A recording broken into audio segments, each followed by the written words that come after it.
Axel Kicillof, hay mucho para charlar, definitivamente, de lo que está pasando. Jubilados. En un ratito vamos a mirar cómo observa el kirchnerismo lo que pasa con los jubilados, vamos a hablar de la economía en general. Pero es inevitable que lo primero que uno tiene que decir cuando enfrenta una cámara como esta noche es fuerte abrazo a todos los familiares de los 44 tripulantes del ARA San Juan. Esta tarde se produjo una noticia oficial que no queríamos escuchar, que se presumía que había adelantado Elisa Carrió en su carácter de informada privilegiada, no sé cómo decirlo, del Gobierno Nacional. Me parece que ese es un detalle y creo que comienza una etapa distinta. Esta tarde el vocero de la Armada, el capitán Balbi, dijo que se terminaba el operativo. Usted sabe que cuando se pierde una nave, en términos internacionales, la normativa es Search and Rescue, que es buscar y rescatar. Hoy solamente se está buscando. No se intenta rescatar más porque se ha superado en el doble el tiempo con capacidad para el oxígeno, y el vocero de la Armada lo decía de esta forma. El Ministerio de Defensa y la Armada Argentina, como autoridad de aplicación del Convenio Internacional sobre Búsqueda y Salvamento Marítimo, informa que hoy jueves 30 de noviembre, a 16:20 horas, declaró finalizado el caso SAR del submarino San Juan, cambiando a la fase de búsqueda del mismo. Es decir, ya no se intenta más el rescate, sí buscarlo. ¿Dónde está el submarino? Dijo el capitán Balbi, no hay una ubicación precisa al respecto. Cualquier cosa que uno diga respecto de los familiares de los 44 tripulantes es absurdo, no tiene comparación al sentimiento por el que debe estar pasando en este momento cada una de las familias. Uno siente también que a la ausencia del familiar querido se suma como una vuelta más de dificultad, que es no tener objetiva y físicamente la presencia de aquel cuerpo de tu ser querido. Uno desea fervorosamente y agradece a las 4.000 personas, 3.200 marinos argentinos que están buscando al submarino ahora para solo tratar de dar la presencia física que comience con el consuelo de los familiares. De vuelta, un abrazo enorme a todos los familiares.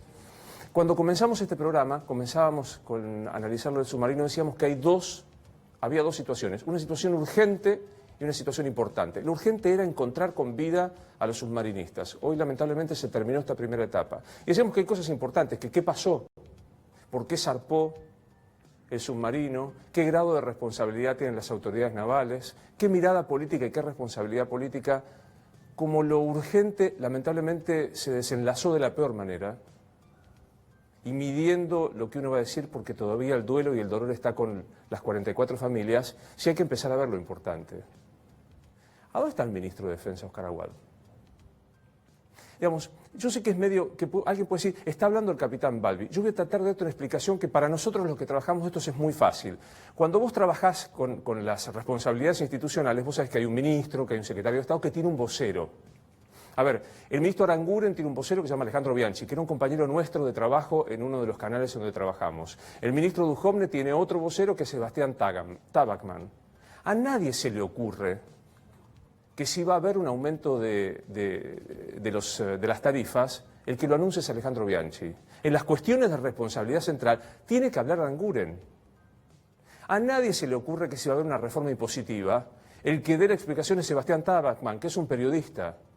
Lo tiene que decir Duhovne. A nadie se le puede ocurrir que Oscar Aguad esté en silencio desde que comenzó todo esto. Primero se dijo, busquemos el submarino y busquemos con vida a cada uno de los tripulantes. Hoy, un vocero, un empleado, no alguien con responsabilidad institucional, no es el jefe de la Armada que por lo menos tuvo el acuerdo legislativo. No es un ministro que está designado por el presidente a quien han votado. Un vocero es un disparate monumental que el Estado que la política se haya corrido de esto. Vamos a decir, ¿qué hace que el submarino aparezca? No hace que el submarino aparezca. Pero cuando un funcionario asume la responsabilidad de poner la cara. La única comunicación que tuvimos de Oscar Aguad fue un tuit fallido de las 7 comunicaciones que supuestamente había emitido el ARA San Juan. Y después, bueno, es verdad que Oscar Aguad tiene como una larga y contundente carrera de torpezas en sus comunicaciones. Hay que acordarse cuando descubrió que había Internet en el 2016. Y otra vez, y en este programa hicimos un largo editorial explicando quiénes eran los últimos 10 ministros de Defensa. Bueno, ya dijimos qué pasó en la historia. En la actualidad hay un ministro de Defensa sin expertise en defensa, un ministro que no habla y un ministro que, clausurada la tarea humanitaria de buscar a los submarinistas, sigue en silencio. Alguien me decía los otros días, un ministro no debe ser experto en la cartera que tiene. ¿Perdón?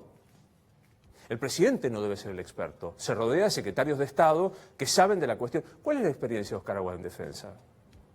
Interventor en Corrientes, diputado nacional, ministro de Comunicaciones, que derogó una ley por decreto. Yo la verdad que digo, terminó una primera fase de la búsqueda. No se busca más con vida. ¿No sería hora también de terminar, juntamente con esto, en las responsabilidades políticas y quizá el presidente de la Nación, nombrar a alguien que sepa de defensa? Porque ahora viene a explicar qué pasó. Si el presidente de la Nación no sabe, su ministro tiene que saber. Porque si no, seguimos una carrera infinita de ignorancias. Si no sabe el ministro, tendrá un subsecretario o un secretario de Estado. Y si no sabe, tendrá un asesor. Y si el asesor no sabe, tendrá... Digo, cuando uno, insisto, llega a la carrera política, no llega para ocupar un cargo. Sobre todo en un cargo como el de secretario de Estado. Llega para saber. Y es estruendosamente bochornoso el silencio del ministro Aguad. Hoy también, y no quiero extenderme para hablar con Axel Kicillof, hubo una gran conmoción en el fútbol, en la política, en el sindicalismo y en el mercado negro de los negocios espurios, que fue lo que ocurrió en Independiente. Casi hay cuestiones paradójicas, ¿no? Hoy la provincia, que tiene a su ministro de Seguridad, que colabora en esta detención de Noray Nakis y 21 personas más. Bueno, Ritondo es vocal de Independiente. Ojalá que comience la depuración de algo que todos sabíamos. Florencia Arieto lo denunció en el 2012, lo que pasaba en Independiente. Y todos sabemos que Julio Grondona formaba parte de esta estructura que soportaba el apriete, los negocios espurios, el negocio del fútbol y la violencia que hoy vivimos. Lo voy a recibir a Axel Kicillof y charlamos con él de todo lo que está pasando. ¿Cómo estás? Hola. ¿Qué haces? ¿Todo bien? Bien. Por favor. Gracias. No hay modo corbata, ¿no? No. Menos ahora. Menos ahora. Menos Ahora que me copia todo el gabinete, ¿no? Cuando yo no usaba corbata era un escándalo, pero se Bueno, puso. ¿arrancamos? Sí, adelante. Primera reflexión de lo del submarino. Mirá, no, escuchaba con atención tu editorial. Yo creo que hoy, en este momento, por lo menos los que estamos en política, lo primero es expresar nuestro dolor y nuestro absoluto respeto por los familiares y porque transmiten esta situación tan, como vos decías, bochornosa en la comunicacional. Pero claro, la verdad es que uno se ve tentado a hacer comentarios. Yo particularmente esperaría una investigación, explicaciones, que den la cara a los responsables, los ministros, etcétera. Pero bueno, hoy creo que es el recogimiento por la noticia tremenda y apoyar a los familiares, que son siempre... Y en este gobierno especialmente, ¿no? Hemos visto situaciones donde los familiares fueron hostigados incluso. Así que hoy hay que darle respaldo. Y que digan lo que digan, porque ellos sí tienen derecho a hablar de cómo fueron tratados, de lo que entienden. Y después, bueno, obviamente nosotros esperando explicaciones. Sí, yo creo que los familiares pueden decir cualquier cosa y... Sí, hay que escucharlo, Con especial silencio. Sí, con todo el respeto. Totalmente. Empecemos a hablar un poco del otro y antes de hablar de cuestiones económicas de todos los días. Me gustaría hablar sobre el tema jubilados, esta reforma que tiene media sanción, hablar del tema impositivo, Pero, ¿qué quedó del kirchnerismo? Mirá, acá están todas las carpetas. Caramba. ¿Qué quedó del kirchnerismo? Mira, la verdad que bueno, todo el mundo sabe, no es noticia, la última elección la ganó Macri, la presidencial, por muy escasa diferencia, después de 12 años y medio de gobierno, por un punto en el balotaje. Perdió en la primera vuelta. Y bueno, ahí ya empezaron a hablar, como tantas veces cuando éramos gobierno también, del fin del kirchnerismo, la muerte del kirchnerismo. Fuimos a una elección hace poco tiempo, donde teóricamente, yo coincido con esto de que peronismo, kirchnerismo, son todas expresiones que hay que precisar. Yo lo que te diría es, vamos a las cuestiones concretas. Cristina Kirchner, candidata a senadora, que asumió ayer. Sacó 3,5 millones de votos en la provincia de Buenos Aires contra la gobernadora Vidal, el presidente Macri, porque había un candidato pero no lo usaba mucho, que es Esteban Bullrich.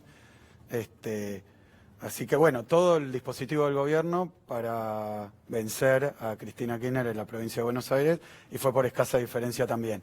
Pero coincido con vos que estamos en un proceso de reacomodamiento de la oposición.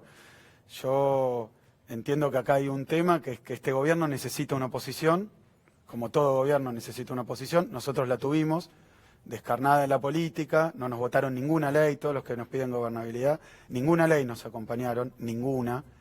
Y un periodismo que en sectores muy importantes del segmento privado, lo mayoritario, era anti-kirchnerista, sobre todo en el tramo final del gobierno, y a mí me tocó como ministro. Desde el día que entré al ministerio me recibieron con notas de operación, en contra, y bueno, cada cosa que uno decía. O sea que conocemos lo que es tener una oposición.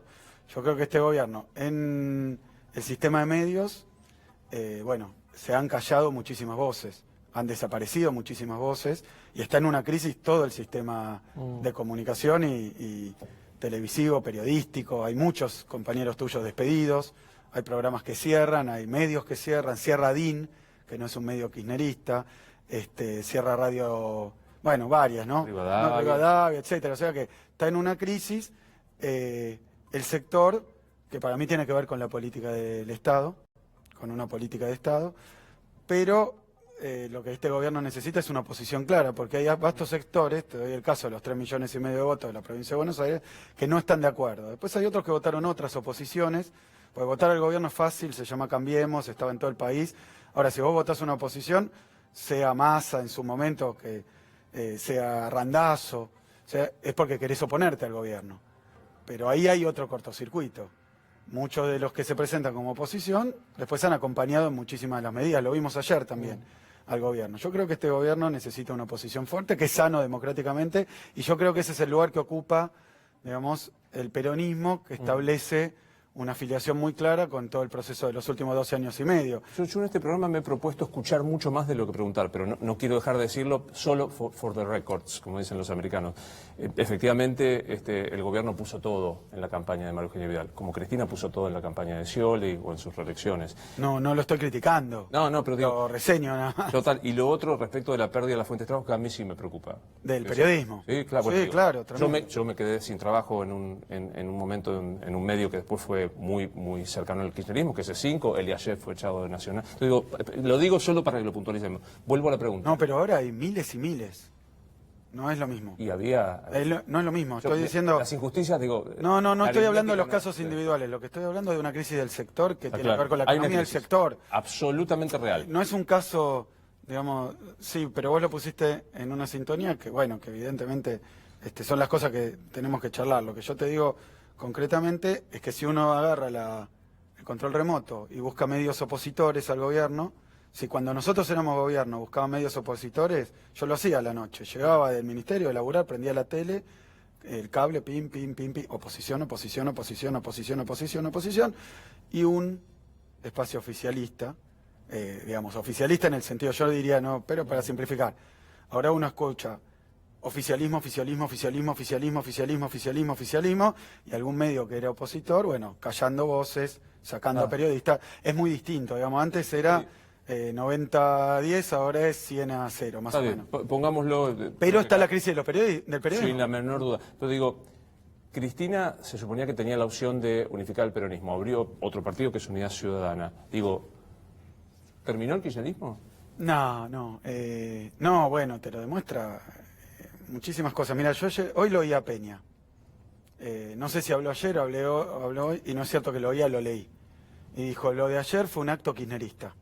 ¿Lo escuchaste? Lo del acto de frente al Congreso. Había 300.000 personas en la calle movilizadas, 3 de la tarde, o sea que eso expresa un montón de gente más que no pudo ir, no quiso ir. O sea que, si tiene razón Peña, el kirchnerismo es más o menos tan grande como la población china. Si le metimos 300.000 personas, el kirchnerismo. Yo creo que, en ese sentido, el gobierno ha usado el kirchnerismo para decir que desaparece, pero después todo lo que se le opone, que es mucho, es kirchnerista.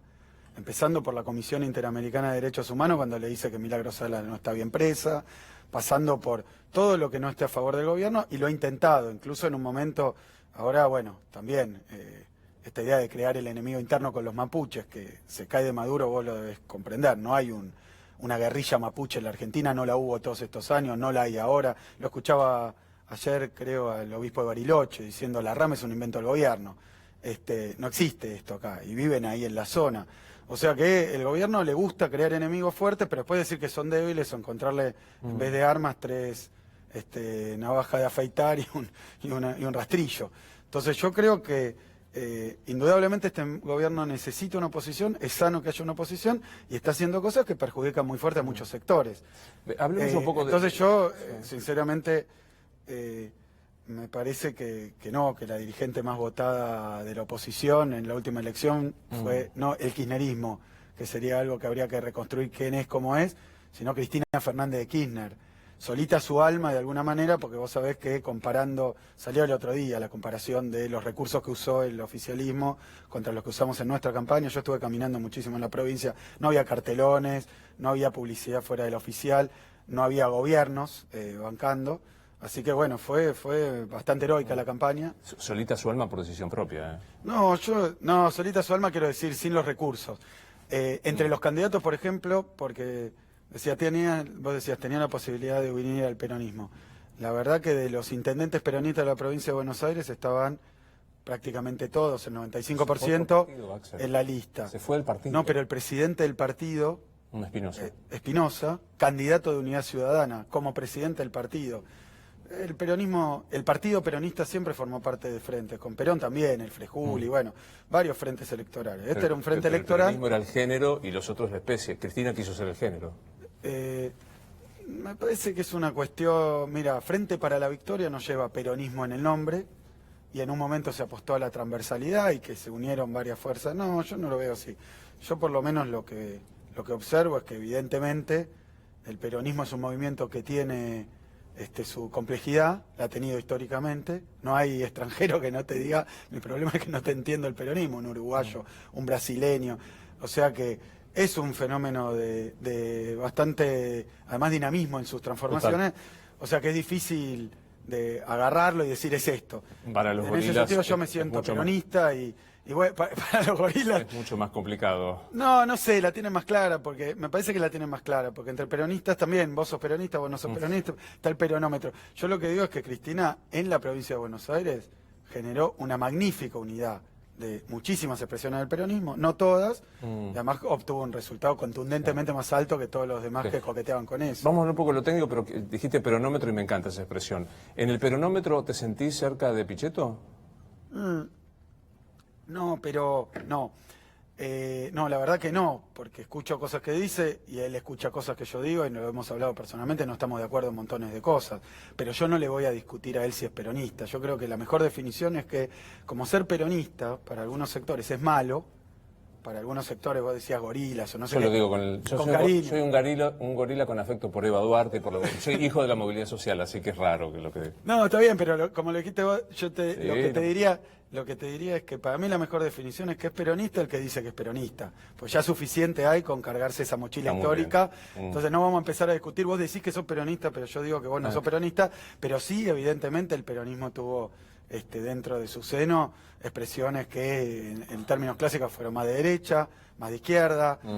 Tuvo en su historia, la verdad que recorrió todo el arco. Cerremos esta primera parte política. ¿Soñás con Cristina presidente de vuelta?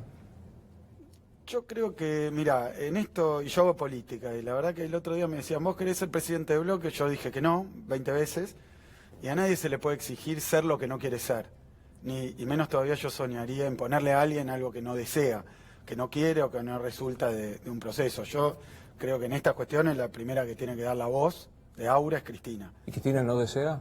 No lo sé ahora, la verdad que sé, porque además lo dijo, y yo lo venía diciendo hace tiempo, que no quería ser primera candidata a senadora en la provincia de Buenos Aires. Se lo dijo a todo el mundo, se lo dijo a los compañeros, y los compañeros le dijeron, bueno, pero Cristina, si apareces vos en la boleta, vamos a tener muchos más votos. Y efectivamente fue así. Quiero hablar un poco de jubilados y demás, pero no resisto, y es chicana. Y es chicana. Es chicana. Bien. ¿Lo fuiste a ver a Debido? No. El otro día fueron muchos compañeros, yo estaba en una reunión, pero fueron muchos compañeros de mi agrupación, de mi bancada, y es una decisión política. Nosotros creemos que Debido, Amado, están presos mal.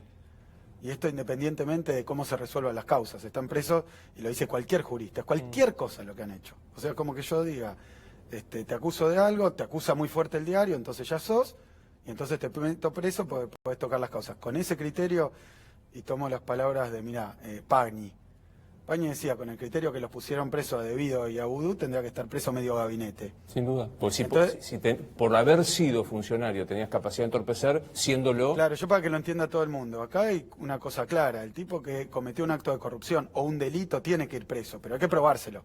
Porque en Argentina rige el debido proceso. Sí, el debido proceso y la presunción de inocencia, que son dos derechos básicos de nuestra Constitución, básicamente para que no nos agarremos como los Neandertal a los palazos o como en el medioevo colguemos o quememos señoras porque digamos que son brujas.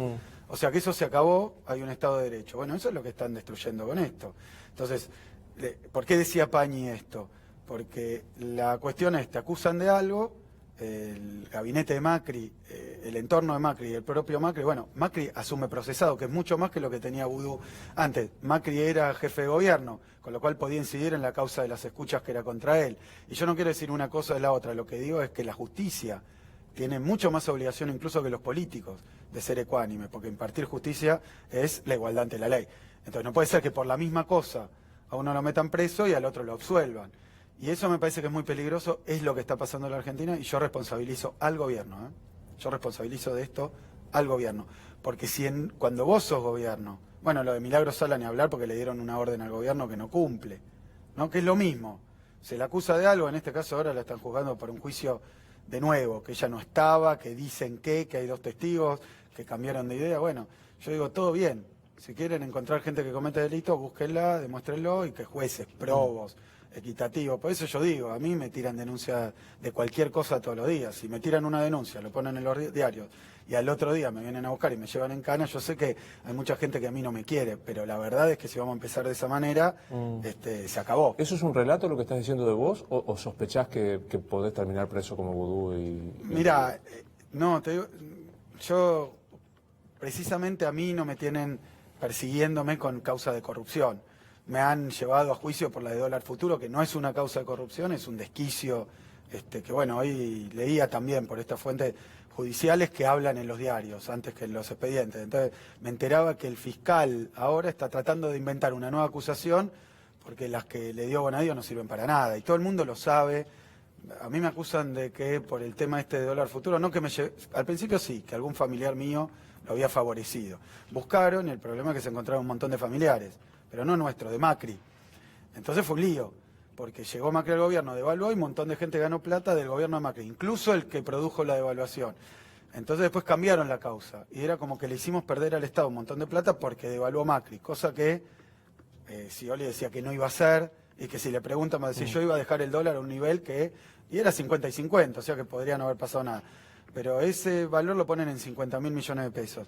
Bueno, con las LEVAC, para mantener el tipo de cambio, ya gastaron como 400.000 millones de pesos. Así que con ese criterio, el señor Sturzenegger y Macri deberían estar juzgados por haber perdido plata, que no bajó la inflación, no paró la devaluación, o sea, no sirvió para nada. Pero es tan abstracta la causa, por eso justo a mí, con eso no, y yo confío que el gobierno, porque es responsabilidad de Macri, que además por los diarios apretan a jueces. Salen los diarios, que se junta una mesa judicial a ver qué causa avanza y qué causa no.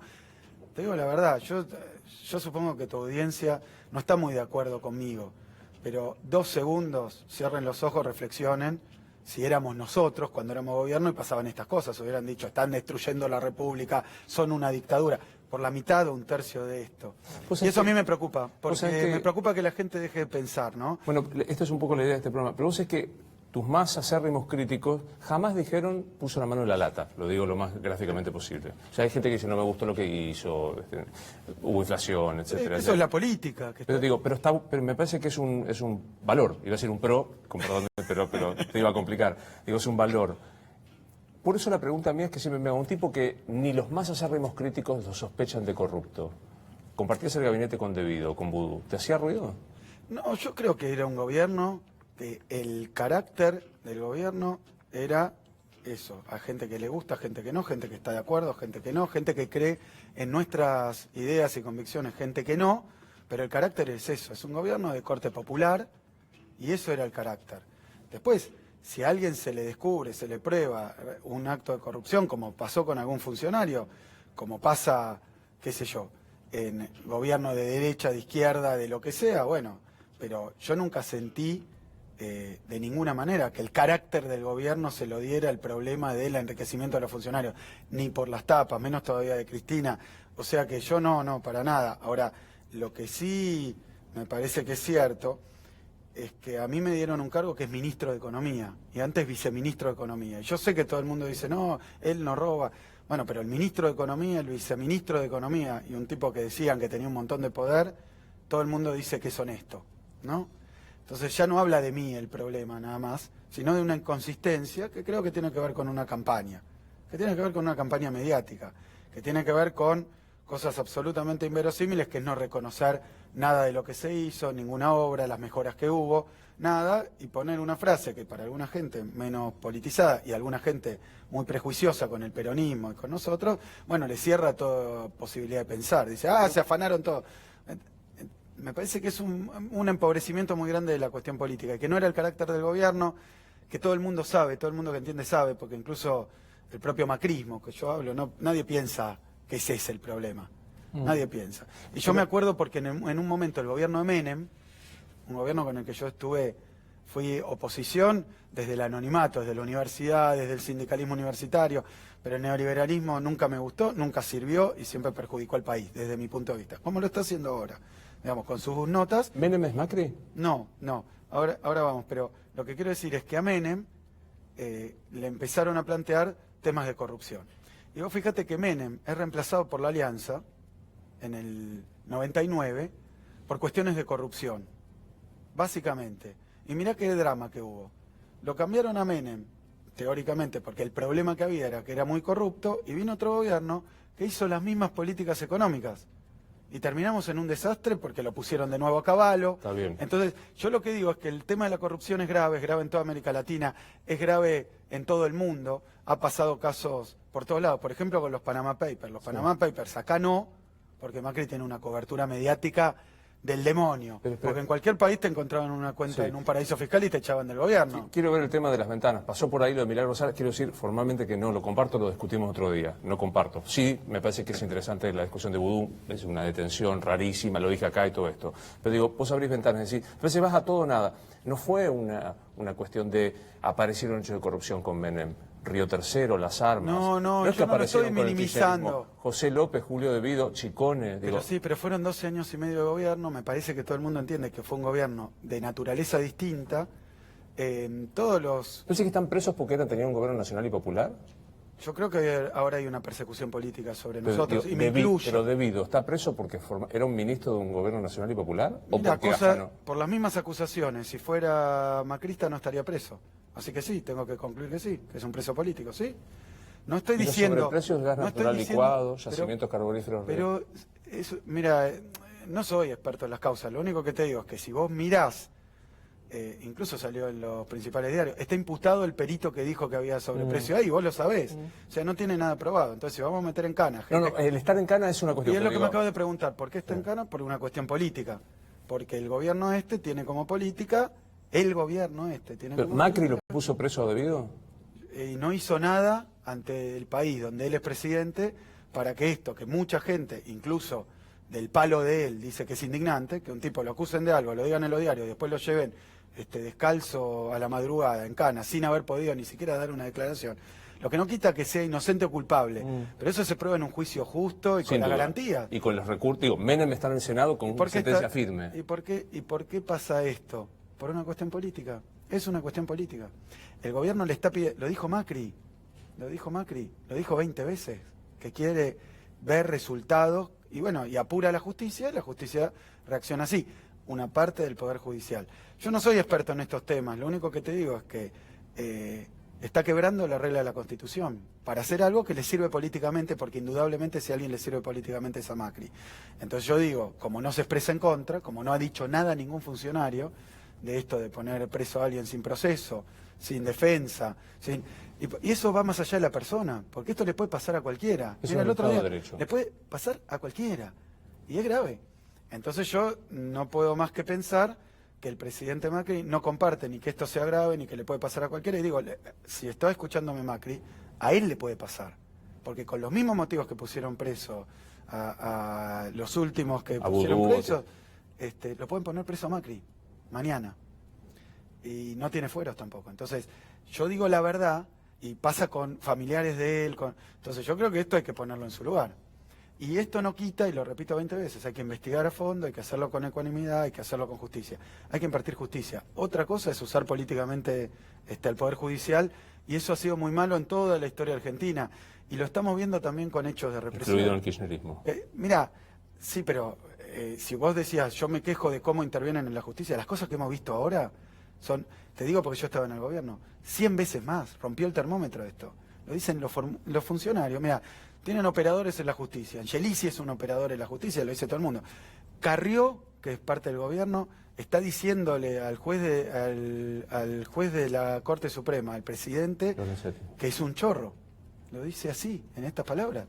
Entonces están operando sobre la justicia todos los santos días a la vista de todo el mundo. Y después la justicia o alguna parte reacciona de esta manera. Yo obviamente lo que creo que es un deterioro muy grande. Y me parece que es malo para todos. Y me parece que está a tiempo el gobierno, si no es responsable, de hacer 1000 cosas para esto. 1000 cosas para esto. Y está haciendo todo lo contrario. Mirá Laura Alonso, el otro día, un tuit diciendo, creo, mirá, lo vi de ojito, pero así como que tiene que ir a la cárcel tal persona, o tiene que... Bueno, presión sobre la justicia, alto funcionario del gobierno. Nunca en el kirchnerismo pasó eso. Por una cosa así, el periodismo estaba indignado. No, pero está bien, pero ponerle... Era el juez, el kirchnerismo defendió 2 veces... No, pero en el Consejo de la Magistratura, hoy, vos fijate, lo cambiaron. Mirá lo que pasó con este último con Freiler. Sí, no, pero con Lijo ahora, por ejemplo. Pero el propio gobierno dice hay que echarlo, después hace algo, dice no hay que echarlo. No quiero caer en la trampa del pasado, porque si no terminamos en el pasado. Es verdad. Pero ¿sabes por qué? Lo que sí hay un principio que yo aprendí, que es que el delito de tu oponente político no extingue el tuyo. No hay, viste que en derecho civil, cuando yo te debo plata y vos me debes, compensamos. Digo, entonces... Vos podés indignarte lo que pasó, pero no te podés olvidar de Afay tratando de tirarlo por la ventana, Ollarvide defendido 2 veces por Diana Conti, la ley de subrogancia, a los amigos jueces. A ver, Macri asumió y nombró jueces de la Corte Suprema por decreto. Lo hacía Cristina un espanto. Y nos bombardeaban. Nos bombardeaban. O sea, pero bueno, sí, digamos, lo que quiera, no, me parece que claro, el punto está y tu punto está. Yo lo que digo al respecto es que creo que hay una situación donde está en peligro el Estado de Derecho. Yo lo creo, lo veo, porque son derechos básicos de cualquier ciudadano, y aplicando esto como otros casos que ahora con hechos de represión, lo mismo, infiltración de las marchas, aparición de encapuchados que hacen siempre lo mismo y que no son parte de la marcha. Durante 12 años, mira, el otro día en una visita a una provincia, viene una señora y me dice, mira, mi hijo no es kirchnerista, fue a todas las marchas contra ustedes, a todas, nunca vivió un hecho de represión en una marcha. Nunca tuvo miedo de ir a una marcha. Marchar, expresarse, no era un hecho contra el gobierno. No era un hecho que te podía generar terminar en cana. Y ahora pasa todos los días. Son cosas graves, son cosas graves. Yo lo veo muy grave, no porque extinga y no podamos discutir todo lo que quiera discutir. Sí. Lo podemos hacer, tendremos posiciones distintas. A mí me parece que hay una doble vara. Sé que se lo estoy diciendo a la persona no indicada porque no era tu área. O sea, con vos podemos discutir inflación o qué sé yo qué. Pero digo, a mí me sorprende que una parte del kirchnerismo haya tenido una epifanía de Estado de Derecho cuando salió del gobierno. Se hubieran dado cuenta cuando estaban en el gobierno. No, pero bueno, ¿sabes qué pasó? Me parece con eso, por lo menos mi sensación, sin efectivamente ser un especialista en el área, que a nosotros nos acusaban. Ponele, había algo que era dudoso para algunos que pensaban una cosa, otra, media biblioteca, y nos acusaban de haber hecho un delito aberrante. Los mismos que hoy están en el gobierno y hacen cosas de 100 veces más calibre que las cosas que nos acusaban a nosotros y eran un desastre. Entonces, eso sí me parece que es una doble vara difícil de sostener, como varias cosas que están pasando con este gobierno, que parece ser una cualidad. Parece ser una cualidad. Eso de, por ejemplo, para tomar casos, claro, nombrar jueces en la Suprema Corte por decreto. Es escandaloso. Una locura, es un escándalo. Es escandaloso. Lo hicieron, ni bien asumieron, y esas mismas personas, si lo hacíamos nosotros, hubieran puesto el grito en el cielo. Pero se entendió perfecto. Sí, ese es mi punto. Podemos hablar de cuestiones muy concretas. Hablale a un jubilado que te está viendo en este momento y que por allí no está en lo fino de lo que se debatió ayer en el Senado y que ahora va a la Cámara donde vos estás. Le hablo al jubilado. Es así. Te quieren sacar la plata del bolsillo. La que es tuya y es tu derecho. Hoy hay una forma de calcular las jubilaciones que está consagrada hace bastante tiempo, la movilidad jubilatoria, y lo que quiere hacer el gobierno, y voy a decirlo con todas las letras porque lo detecté, lo dije y está pasando, porque se lo indicó el Fondo Monetario Internacional, como siempre que pasó esto. La última vez que vino el Fondo Monetario Internacional le dijo, cambien la forma en la que se ajustan las jubilaciones para que sea menor. Y lo que está haciendo el gobierno es eso para, llamémoslo entre comillas, ahorrarse plata. Dicen, calculan 100.000 millones de pesos. Van a agarrar la plata que está en el bolsillo y le corresponde a los jubilados, sacarla del bolsillo de los jubilados y usarla para otra cosa. Después podemos discutir para qué, porque esto también tiene una historia que tiene que ver con el fondo del conurbano. Todas las reformas de este gobierno se encadenan y son complejas. Yo lo que digo es con los abuelos no. Y digo que si estoy hablando con un jubilado que está viendo este programa, probablemente votó Macri. Lo votó Macri en el 2015 porque Macri le dijo 82% móvil. ¿Qué quería decir? Que según ellos la jubilación era muy baja y había que subirla mucho, como 20 puntos en términos de salario real, cuando estábamos nosotros. Llegó Macri y las jubilaciones bajaron en 2016 10 puntos, porque fueron por atrás de la inflación.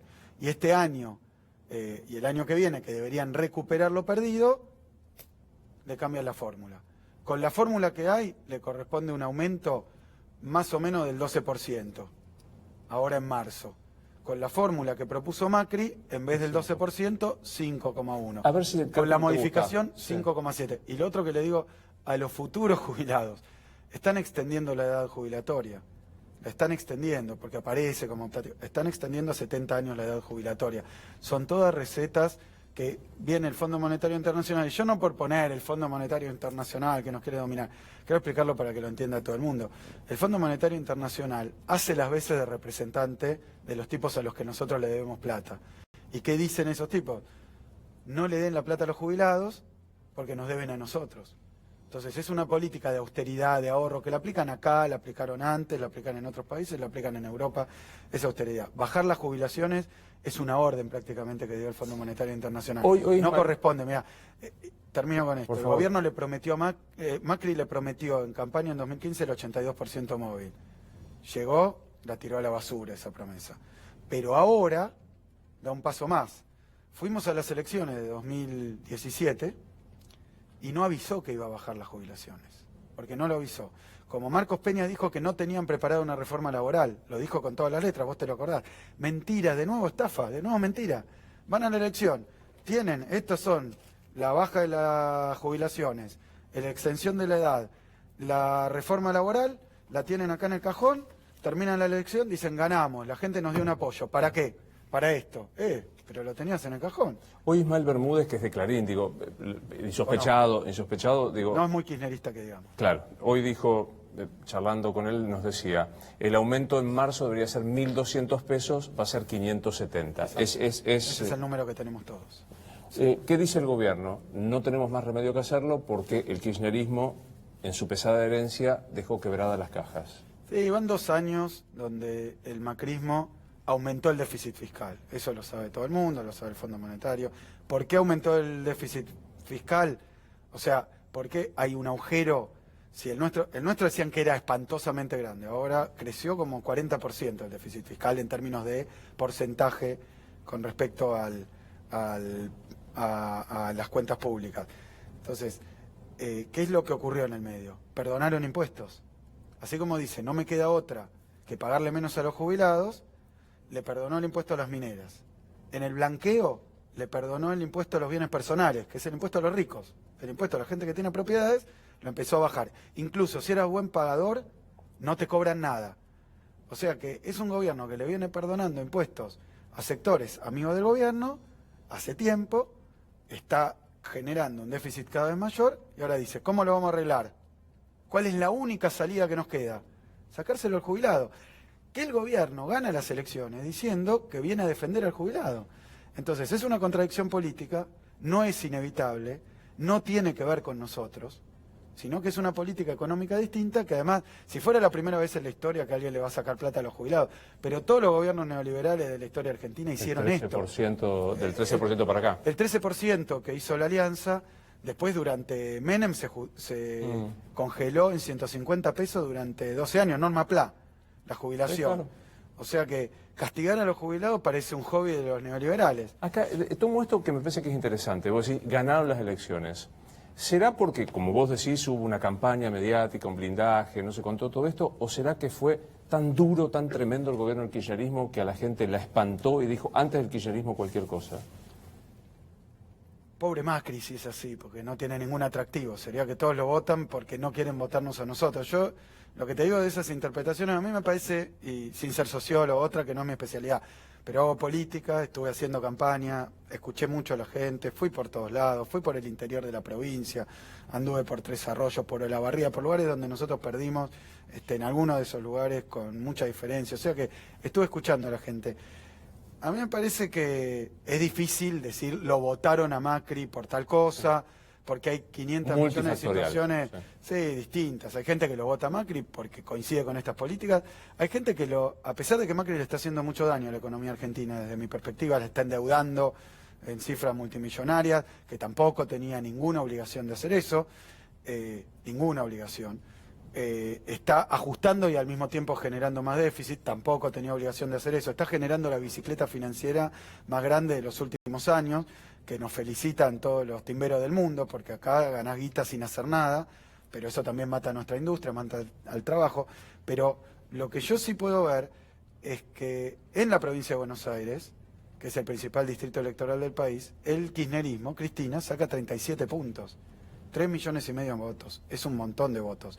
Yo no llamaría en esa elección que hubo un repudio, que todo el mundo tiene una evaluación de que fue malo. Sí están muy divididas las aguas, y sí hay, permíteme que te lo diga, un efecto de una mayoría tan abrumadora en los medios de comunicación, que además a mí me tocó, un paréntesis, recorrer, bueno, siendo ministro, ¿no? Por mi responsabilidad de ministro, pero bueno, uno va, qué sé yo, a cualquier cosa, a la reunión del Fondo Monetario en Washington y prende la tele a la noche. Yo sé hablar inglés, sé hablar francés, sé hablar, bueno, y la verdad que la sorpresa mía es que el segmento político en las televisiones de esos países no es ni siquiera el noticiero no es político, tiene elementos políticos, pero no hay análisis Relatan político. noticias, sí. O sea, informan las noticias. Acá es político el programa de las 7 de la mañana.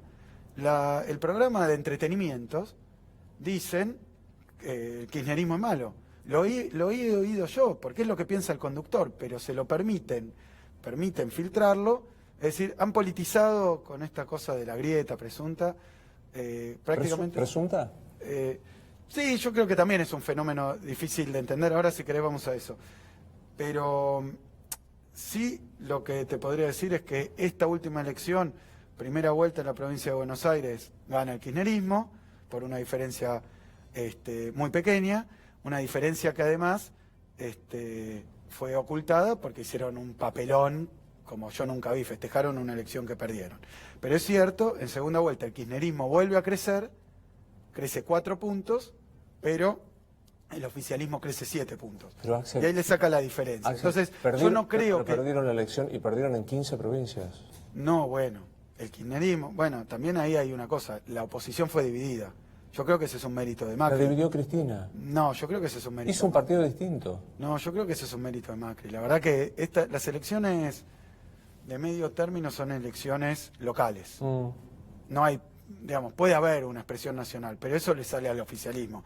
La verdad que cuando nosotros éramos oficialismo también nos salía relativamente fácil, por diferentes formas, conseguir una unificación de todas las expresiones provinciales. Pero si no, es normal que en cada provincia vaya un partido. En algunos son partidos provinciales que eran parte de nuestro frente y que yo diría casi que lo siguen siendo, pero no fueron con el mismo nombre. En otras provincias fuimos divididos, pero no, de ninguna manera. Yo, con esa lectura, lo que te diría es que son 14, si no me equivoco. Bueno, 15, 14 y el las 24 capital. Provincias, el oficialismo gana 14. 15, 14 bueno, más en la capital. Bueno, sí, la demás pierde con diferentes expresiones de la oposición, que evidentemente es una responsabilidad nuestra y de todos unificar esas expresiones de la oposición. ¿Sabes que esto me parece como un síntoma, digamos, negar que perdió la elección? Pero lo acabo de decir. Pero digo... Empecé diciendo eso, me decís que perdió la elección. Sí, perdimos por 4 puntos la provincia de Buenos Aires, que es donde se presentó Cristina. En otros lugares ganamos y tampoco digo ganamos nosotros. Tampoco digo ganó no? Cristina. Sí, sería. Bueno, es que no sé, porque, a ver, te doy varias jurisdicciones donde ganaron expresiones del peronismo que no fueron con el nombre Unidad Ciudadana. Entonces, bueno, habrá que ver cómo resolvemos eso, donde hay que resolverlo, que es en una elección presidencial. Yo el tema de la unidad, del peronismo, del campo, porque esto es más que el peronismo, del campo popular, esa unidad es algo que tenemos que buscar para la elección presidencial. Para que alguien que no quiere votar a Macri de nuevo, que está diciendo que va a ser candidato, tenga una alternativa que se le presente como, claro, no salía de un huevo anteayer, pero sí con rasgos novedosos, con rasgos de futuro. Para que lo manejemos quedan 10 minutos de nota, de los 50 que teníamos, para que veamos, pues los dos tendemos a extendernos. ¿Qué quedó de TNT? Bueno, la prehistoria. Que recordemos a la gente, era el movimiento tuyo en la universidad, tontos pero no tan... ¿Cómo era? Sí, tenía muchos nombres. Sí. Uno bastante famoso era ese. No, era un movimiento independiente en los 90 de oposición al neoliberalismo en la universidad y en el gobierno. Éramos, llamémoslo, antimenemistas y anti-yuberofistas, que en ese momento era la universidad. No quiero ponerme con cosas... de la prehistoria. La prehistoria, sí. No, como fuerza, fue una fuerza estudiantil y después una fuerza de graduados. Y después, en 2001... un frente de agrupaciones independientes gana la Federación Universitaria de Buenos Aires y el presidente de la federación era de ese frente. Y después de eso, sí, yo diría la gran mayoría hoy forma parte del movimiento nacional, popular, democrático, todos casi diría, del kirchnerismo, la gran mayoría. Sí. Definite vos económicamente, para los que somos ignorantes en economía, y definía al ministro Duhovne si es quien vos crees representa el modelo de Macri. No, no representa el modelo Macri. No representa el modelo Macri. Para mí. Yo políticamente, económicamente, digamos, en orientación, yo te diría que con respecto, tiene diferentes capas, pero la más sencilla, yo creo, sería decir soy keynesiano. Lo que pasa es que el keynesianismo en la Argentina se llama peronismo. Los gobiernos de corte nacional y popular que piensan en el mercado interno, desarrollista, ¿te gusta también? Porque es una forma latinoamericana del keynesianismo. ¿Qué pensamos?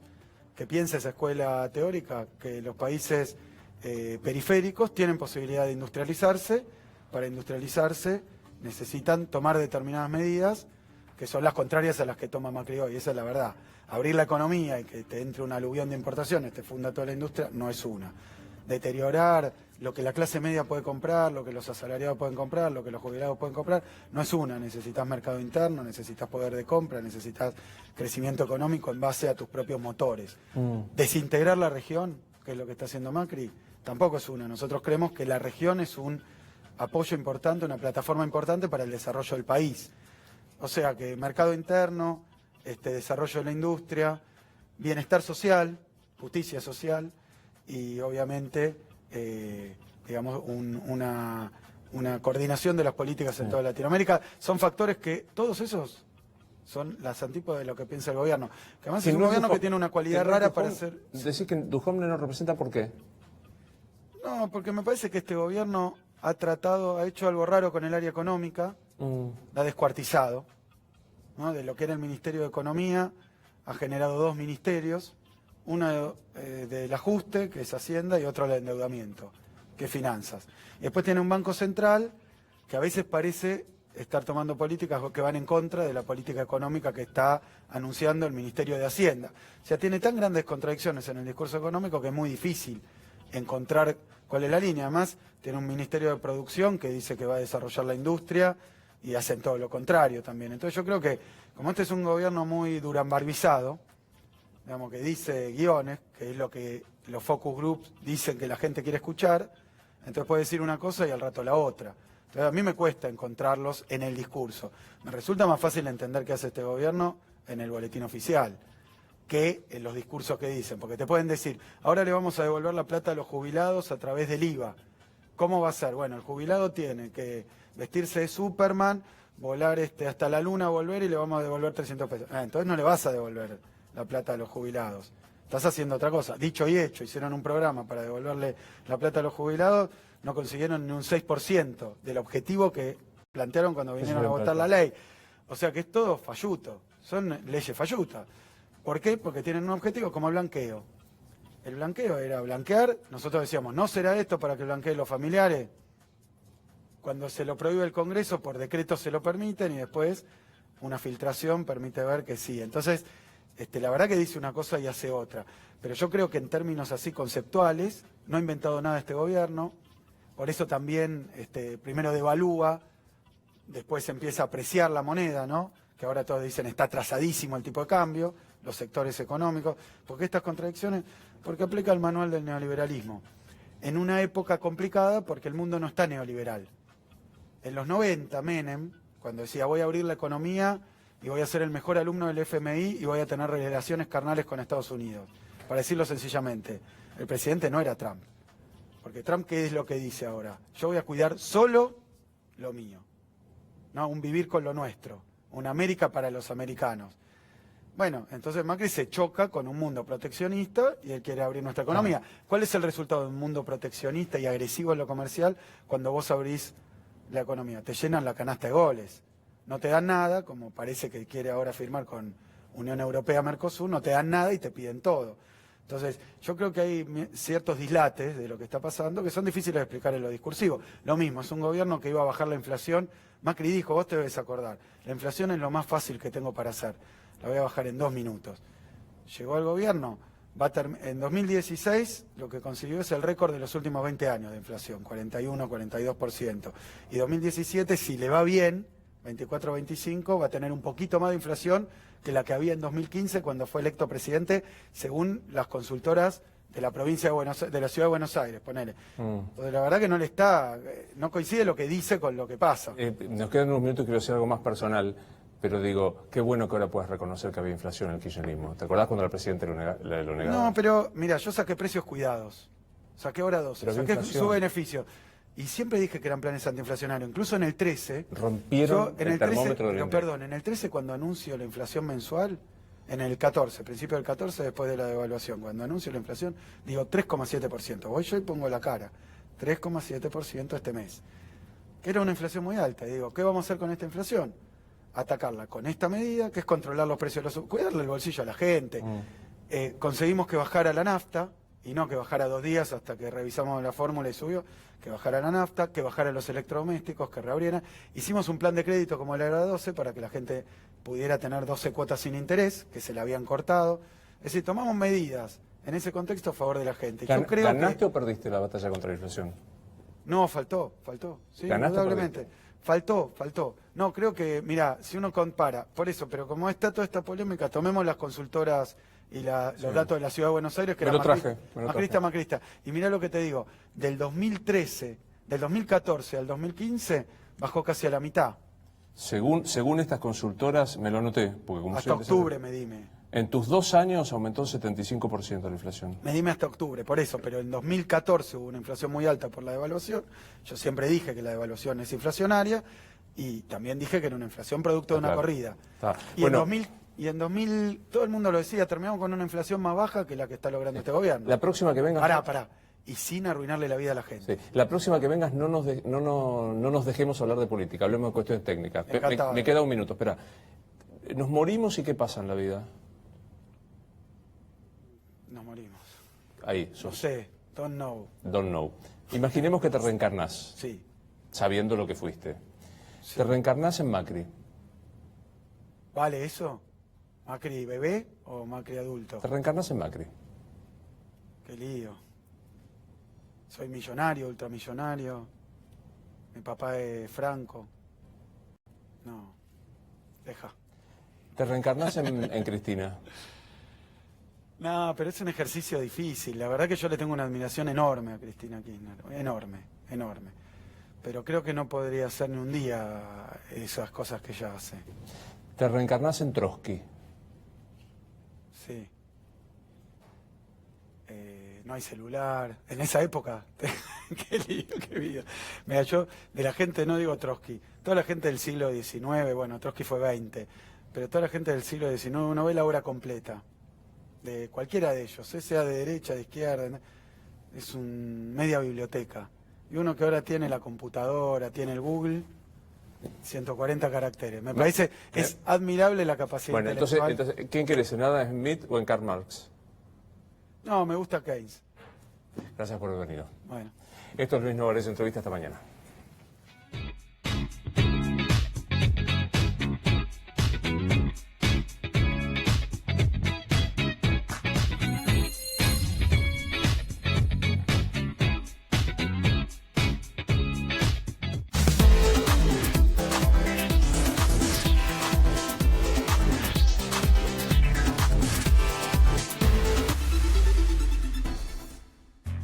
Cuando planeas un viaje, necesitas mucha información.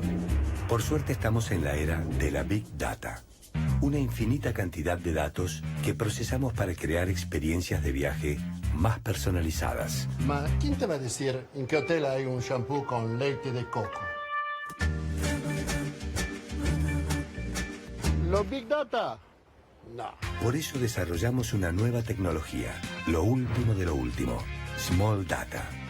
La primera comunidad global de expertos en viajes que te ayudan a armar tus vacaciones, porque tienen esos pequeños datos que hacen grande cada viaje.